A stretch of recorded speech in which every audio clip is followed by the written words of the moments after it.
Bonjour, je suis ravie d'être invitée par Communication sans frontières à m'exprimer devant vous aujourd'hui. Je suis Brigitte Gauthier, je suis une des fondatrices de l'association L214 qui existe aujourd'hui depuis 10 ans. Il y a 10 ans, en France, quand on parlait de défendre les animaux, on parlait de défendre les chiens et les chats, mais on ne parlait absolument pas des animaux qui sont encore beaucoup aujourd'hui invisibles, transparents, et pourtant qui sont tout autour de nous, ceux qui sont dans nos assiettes, ceux qui ont été utilisés pour fabriquer nos cosmétiques. Et du coup, ils sont non seulement invisibilisés, transparents, parce qu'on n'y prête pas attention, parce qu'on a des habitudes et tout ça, mais ils le sont aussi et surtout parce qu'il y a des lobbies très puissants qui cherchent à nous faire oublier qu'avant de terminer en morceaux dans notre assiette, il y avait à la base un animal avec ses propres émotions qui aurait bien aimé continuer à vivre. Alors les moyens de communication non solidaires mis au service de l'industrie de la viande, ils sont colossaux. Ce sont des dizaines de millions d'euros investis. C'est le président de Bigard, Socopa, Charal, qui s'était adressé devant la commission d'enquête parlementaire il y a 2 ans et qui avait dit que son entreprise investissait des sommes considérables pour nous faire oublier le lien entre la viande et l'animal. Donc nous, ce qu'on se propose de faire avec L214, c'est plutôt justement une communication solidaire, c'est-à-dire c'est pas une communication qui cherche à vendre un produit, c'est une communication qui cherche à défendre un point de vue et surtout, pour nous en tout cas, à défendre les animaux. Donc c'est une lutte qui est désintéressée à titre personnel, on ne va pas s'enrichir personnellement avec ce type de lutte, mais on va chercher à défendre. Et défendre qui? Défendre des êtres sensibles, des animaux qui, comme nous, peuvent éprouver des sensations et ont eux aussi le désir de vivre. Parce que la solidarité, finalement, elle ne s'arrête pas aux frontières de notre espèce. Elle peut les traverser. Ce qui compte, finalement, c'est notre capacité à ressentir. On a intérêt à faire attention à ceux qui peuvent éprouver des émotions. Et les animaux, ils en éprouvent tout un tas. Et globalement, quand ils sont en contact avec l'homme, mis à part quelques privilégiés, la grande masse des animaux ne vit pas des choses très chouettes dans les élevages, pendant les transports et dans les abattoirs. Dans les élevages, 80% d'entre eux sont dans des élevages intensifs, c'est-à-dire des bâtiments fermés où ils n'auront aucun accès à l'extérieur, où ils seront confinés, entassés, et du coup on les aura adaptés de force à ces conditions de vie qui leur sont hostiles. Évidemment, ensuite, une fois qu'ils sont dans ces espaces, on se rend compte que la cohabitation est très difficile, forcément. Du coup, on a mis en place, au fur et à mesure des années, un système de mutilation. Pour certains, on leur coupe le bout du bec, pour d'autres, on leur coupe le bout de la queue. Des opérations douloureuses qui sont réalisées, évidemment, sans anesthésie. Le transport, on a tous vu ces images d'animaux entassés dans des bétaillères, dans des conditions difficiles. Et puis, l'abattoir. L'abattoir, cette espèce de boîte noire à laquelle on a très rarement accès et où justement avec notre association on a essayé de montrer ce qui se passait à l'intérieur, de communiquer autour de ce qui se passe à l'intérieur de ces murs, où on voit ces animaux qui perdent la vie dans une extrême violence, une violence structurelle. Voilà, ce n'est pas des personnes particulièrement sadiques qui sont dans ces lieux-là. Voilà, on n'est pas en lutte contre des personnes, on est en lutte contre un système qui réduit les animaux à l'état de protéines sur pattes et qui va les mettre à mort dans des conditions terribles, soit par dislocation, perforation du crâne et puis destruction d'une partie du cerveau, soit par électrocution, soit par gazage, soit carrément sans étourdissement. Et donc, voilà. Et quand on parle des animaux qui sont élevés, qui sont tués, on parle aussi des animaux aquatiques, des poissons, qui pour ceux qui sont en aquaculture, c'est exactement la même chose que pour les animaux terrestres, un élevage en confinement en grande masse et une mise à mort douloureuse dans des abattoirs. Et pour les animaux qui sont pêchés, la suffocation, etc. etc. Donc on a un constat bien triste sur ce qui se passe pour les animaux. En France, c'est 3 millions d'animaux chaque jour qui passent dans les abattoirs. Et donc avec L214, voilà, on est une poignée de citoyens au départ qui se sont dit il y a une immense injustice à l'endroit des animaux et il faut faire quelque chose. Il faut déjà montrer ce qui se passe pour eux et donc ça s'est passé par nos enquêtes, des vidéos qu'on va chercher. Alors on a parfois des lanceurs d'alerte, parfois on y va nous-mêmes et pour toutes ces personnes, ce sont des risques qui sont pris. Certains d'entre nous se sont déjà retrouvés dans des tribunaux. Sébastien, un des cofondateurs, et une autre personne se sont fait condamner par la justice à payer une amende pour avoir osé pénétrer dans un abattoir pour poser des caméras. Et donc ça passe par l'information donnée au public. Notre objectif, c'est de poser les cartes sur la table et de montrer ce qui arrive aux animaux, de proposer une réflexion aussi, puisque nos images, elles suscitent beaucoup d'émotions, mais il y a une réflexion derrière qui est amenée aussi. Et on va être sur cette phase d'information, non seulement avec nos vidéos, mais on a aussi développé un petit département éducation qui va proposer aux enseignants des animations pédagogiques, alors pas prescriptives, on ne va pas dire ce qu'il faut faire, juste présenter l'éthologie, les sciences cognitives, qui sont les animaux, et puis de quelle façon globalement ça se passe pour eux aujourd'hui dans notre société. On va avoir aussi des actions où on va inviter les citoyens à nous rejoindre, et de plus en plus, ils sont de plus en plus nombreux à rejoindre nos actions.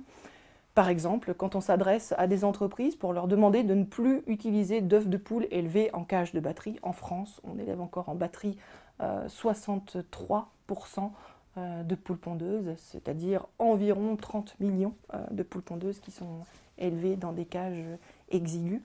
Donc on a des actions pour inviter les entreprises à s'engager à ne plus utiliser d'œufs de poule élevés en cage de batterie. Et on a obtenu, en quelques années, l'engagement de plus de 120 entreprises à renoncer aux œufs de poule élevés en cage d'ici au plus tard 2025.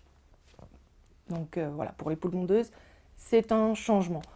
Ce n'est pas la fin de l'exploitation des poules, mais c'est déjà un pas en avant qui est bien important. De l'autre côté, on va montrer aussi des images d'élevage, d'abattoirs, par exemple des élevages de cochons. Il y en a qui ont fermé suite à des images qu'on a pu montrer. Des abattoirs aussi qui ont fermé temporairement pendant plusieurs semaines parce qu'on a démontré par nos images qu'ils avaient des dysfonctionnements majeurs. Alors quand on dit dysfonctionnement, on se dit oui, voilà, ils ont peut-être enfreint la réglementation. Mais en fait, ce qui se passe dans les abattoirs, c'est déjà cruel, c'est déjà violent. Mais quand il y a un dysfonctionnement, quand il y a une infraction à la réglementation, c'est des souffrances encore plus aiguës pour les animaux qui les subissent. Donc voilà, la réglementation, elle pose des limites à ce qu'ils endurent. Quand elle est enfreinte, c'est de nouveau des souffrances supplémentaires. Et donc on a obtenu non seulement des fermetures temporaires, mais on a aussi obtenu la reconnaissance qu'effectivement il y avait dysfonctionnement et la condamnation d'abattoirs pour des maltraitances sur les animaux. Et ça, c'est un peu une première en France, que des abattoirs puissent être condamnés sur la base de ces faits. On a aussi obtenu la fermeture d'un couvoir. Donc, vous avez tous entendu parler maintenant, je pense, du broyage des poussins, de quelle façon on élimine, dès la sortie de l'œuf, les poussins indésirables, ceux qui sont mal formés, ou ceux qui sont mâles, alors qu'on a fait naître des poules pondeuses, donc des animaux qui ont été optimisés pour faire des œufs. Donc les mâles n'intéressent pas, ni en bio, ni en plein air, ni même en cage. Il n'y a aucun intérêt pour l'industrie à avoir ces animaux. Et là aussi, on a pu montrer ce qui se passait à l'intérieur d'un couvoir et le faire fermer. Alors, L214, évidemment, c'est une association qui dénonce, mais c'est aussi une association qui propose. On a plusieurs campagnes positives, et là aussi, on a invité massivement les citoyens à nous rejoindre pour faire changer nos modes d'alimentation. Parce que le modèle agricole doit changer. Aujourd'hui, qu'on mange de la viande ou qu'on ne mange pas de la viande, on est tous d'accord. Les élevages intensifs, c'est une horreur pour les animaux. Ça a aussi des conséquences environnementales, de partage des ressources, de conditions de travail pour les employés de ces industries finalement.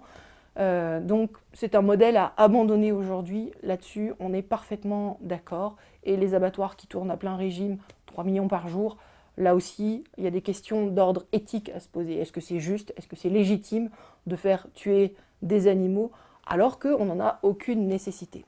Et c'est là qu'on propose, là aussi, un changement de nos habitudes.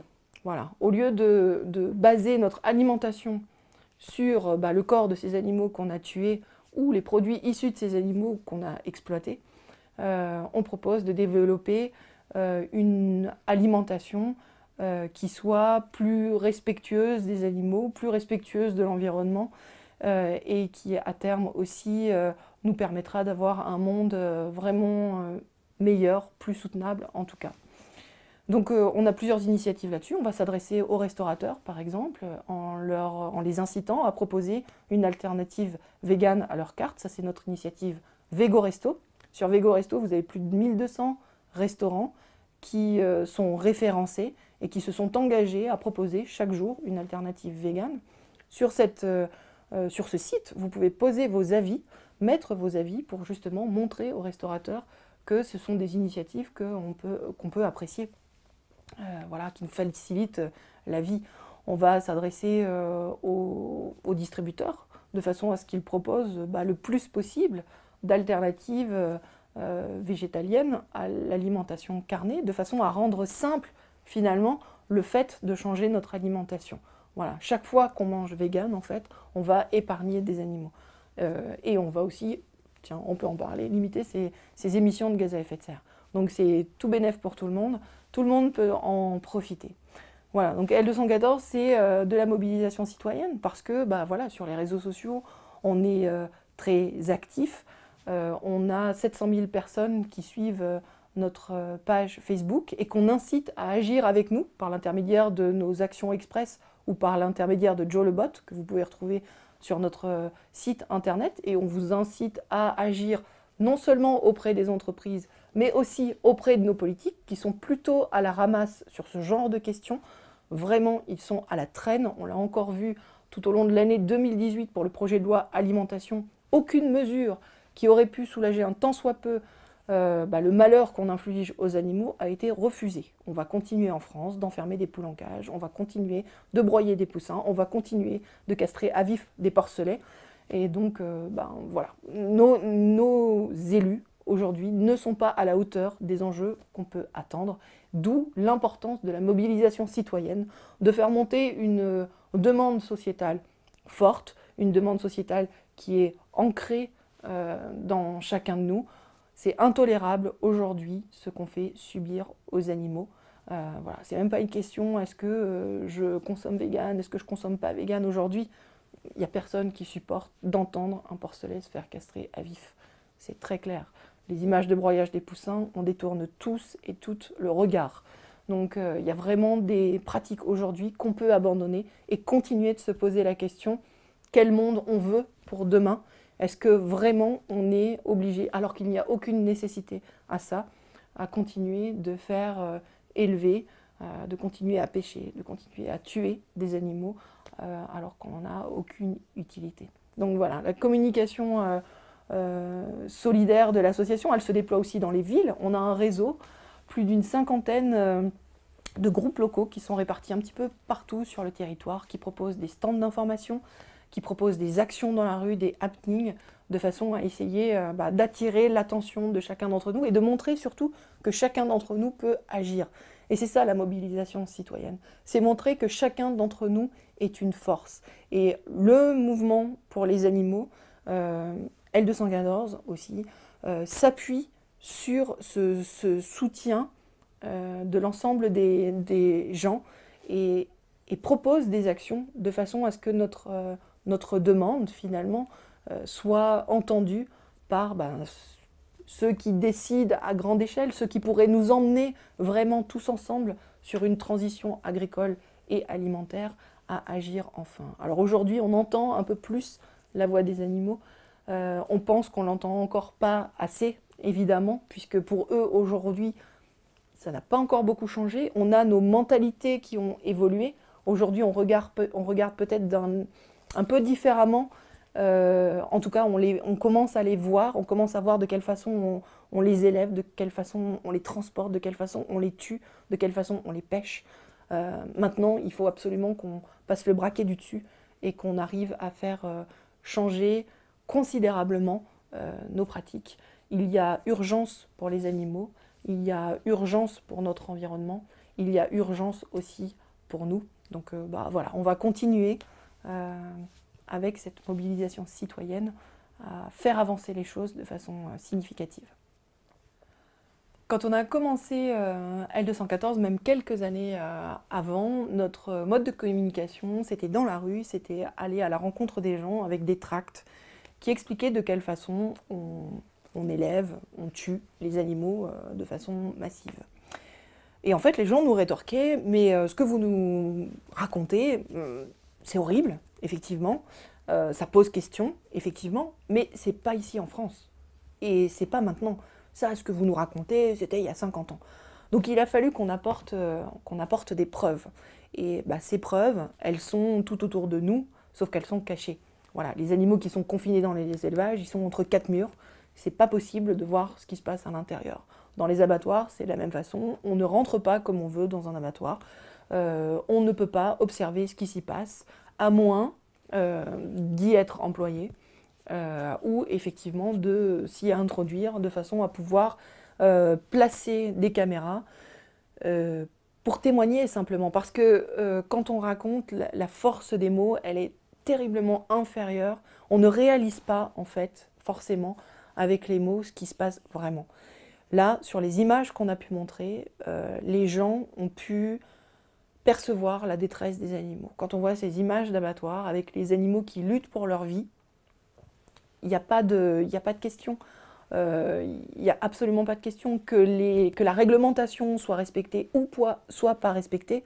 On voit la détresse dans le regard des animaux, on voit leur comportement de fuite et on se rend bien compte que si nous-mêmes étions dans la même situation, on aurait exactement les mêmes réactions finalement.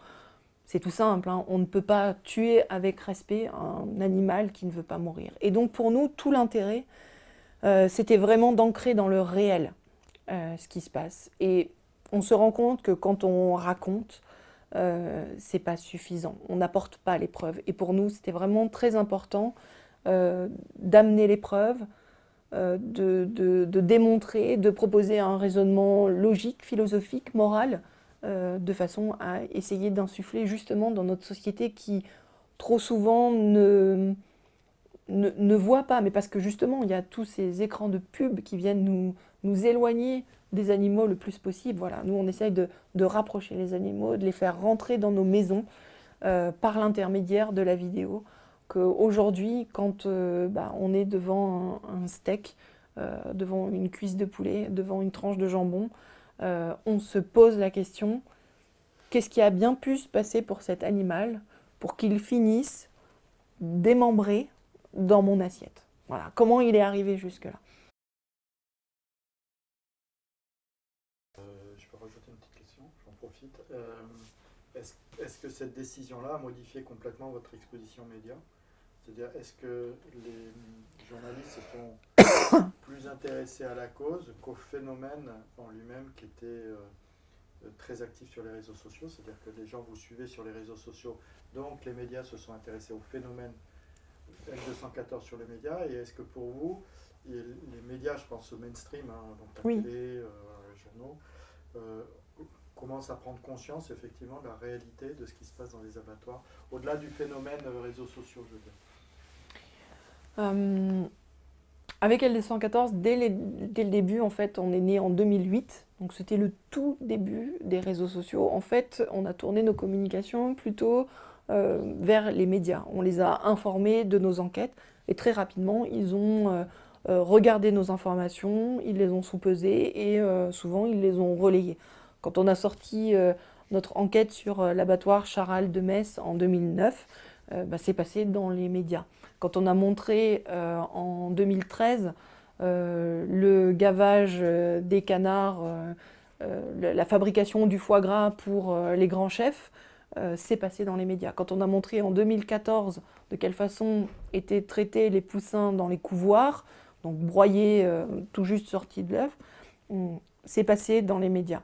Et en 2015, effectivement, il y a une espèce de virage. Quand on a montré ce qui se passait à l'intérieur de l'abattoir d'Alès, en octobre 2015, on a été submergé d'appels. Dès qu'on a envoyé le communiqué de presse, je crois que les journalistes sont des citoyens comme les autres. Ils sont touchés par les actualités qu'ils reçoivent. Et on a vraiment eu le sentiment, effectivement, que d'une petite association qui proposait des enquêtes régulièrement, on est passé à une association qui avait effectivement des enquêtes très impactantes à proposer et des enquêtes qui intéressent le public. Aujourd'hui, je crois qu'on peut parler de citoyens, de consommateurs, de gens qui veulent savoir justement comment arrive, d'où vient la nourriture en fait qu'ils ont dans leur assiette. Et du coup, je pense que les journalistes en ont aussi conscience et eux-mêmes sont des consommateurs finalement et ont décidé de relayer les informations qu'on a pu apporter. Ils ont pu aussi mesurer le sérieux avec lequel on mène nos enquêtes. C'est-à-dire que quand on va montrer des images, effectivement sur les réseaux sociaux, il y a quelques minutes. Mais quand on s'adresse aux journalistes, on va leur envoyer des images beaucoup plus longues. On va leur envoyer un dossier avec sourcé, documenté, qui prend un peu de hauteur par rapport juste au cas particulier aussi, qui le replace dans un contexte historique ou dans un contexte géographique aussi, et du coup qui amène vraiment de la matière. Donc je pense aussi que c'est sans doute le sérieux avec lequel on prépare nos dossiers qui ont permis aux médias de pouvoir relayer ce qu'on proposait et de mener eux-mêmes leurs propres enquêtes d'ailleurs. En fait, la mobilisation citoyenne, elle peut changer le monde. Et même plus, la mobilisation citoyenne, elle doit changer le monde.